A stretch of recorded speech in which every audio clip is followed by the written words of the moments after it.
Hey there, everybody. Welcome back to the Planes, Trains, and Comic Books channel. My name's Matt, and today we're going to review Animal Castle #1.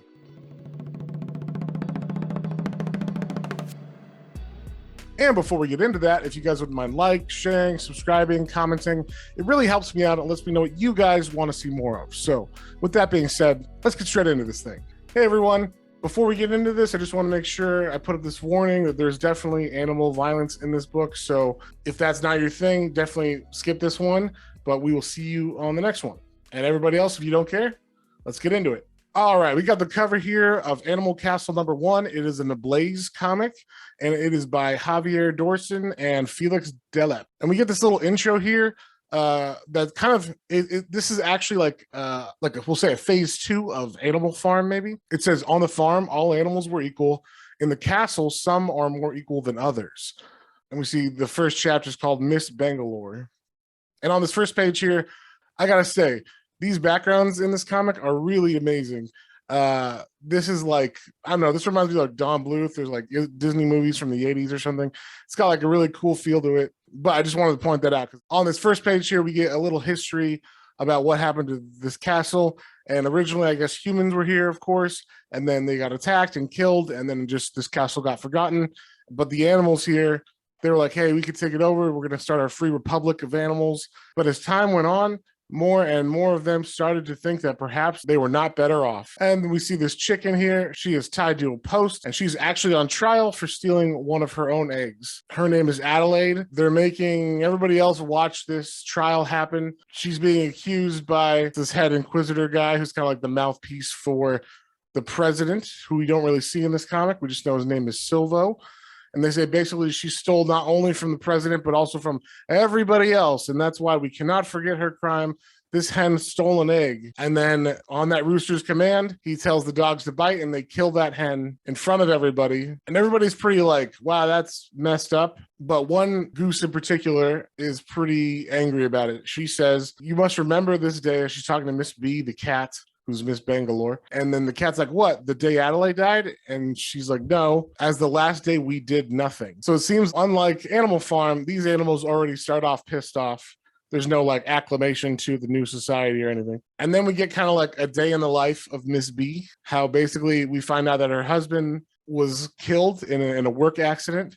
And so now she has to take his place because someone has to fill his spot.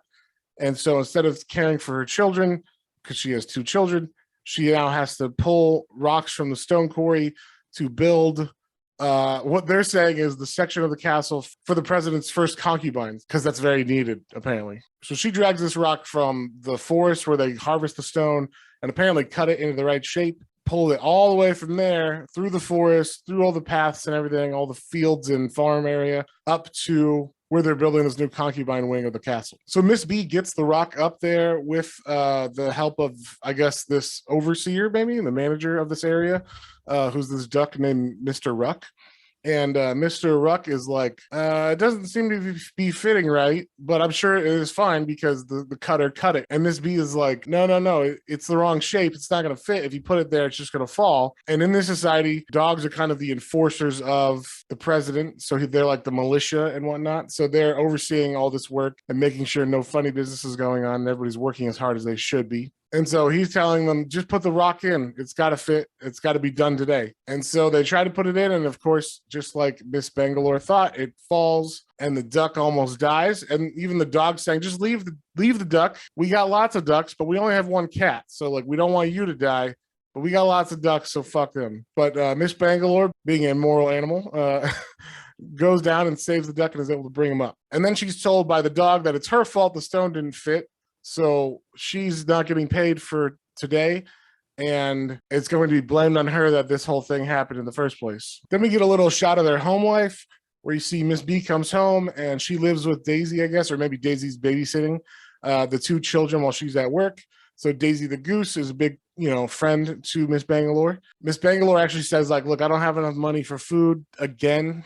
And the money they use are buttons. So that I guess every day they get a certain amount of buttons, and that can buy a certain amount of rations. And so Daisy Goose is like, don't worry, I'll use my extra buttons because she's saved up enough to buy enough for the kittens as well. So we get to the open area, I guess, where they eat and they give out the rations. So we see the guard dogs are here, and also that rooster from the beginning who was doing the trial. So he's giving a speech on how great everybody is for understanding that citizens, don't live in indecent opulence, and yes, your bowls and your troughs have held more than sustenance, but you can be proud of your thriftiness. And then he goes on to say, because it's providing you with security, the Republic guarantees your life. In talking about security, he goes to say that there was a wolf attack last night, and if it wasn't for them defending, we would have lost more than the 3 rabbits and the 2 hens that were lost last night. But our brave militia, they fought off the wolves, so you should thank them. Because of that, we need to save our resources more, and we're going to be moving into winter now. So we're going to have even less rations than before. And basically, Daisy snaps. She's like, fuck that. I have buttons. Who are you to tell me that they're not worth anything anymore? We barely have enough to survive already. Obviously, this pisses everybody off. And then Daisy starts getting everybody in this mob to move forward. And the dogs are being called to give warning barks by the rooster. The goose says, follow me to the storehouse. It's our turn to attack, because they're sick of seeing their friends get killed for stealing eggs and whatnot. And one of the dogs even gets killed because it grabs a rabbit in its mouth, and then the bull rams it with its horns through it. So it kills this Doberman, and then they push their way into the castle. And that rooster is on the run. It's saying, it wasn't me.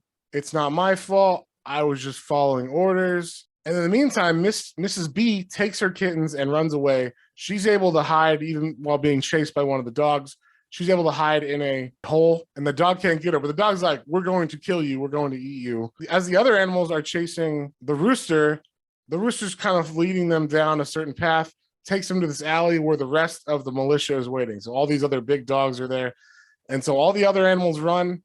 And I'm going to stop it there. But yeah, this comic is really interesting. It's really good.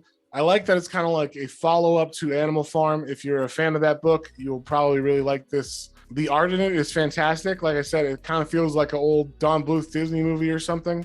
So that being said, the art's great. The writing's great. I can't wait to read more of this and see how it's going to end or what's going to happen. I'm going to give this one a 4.5 out of 5.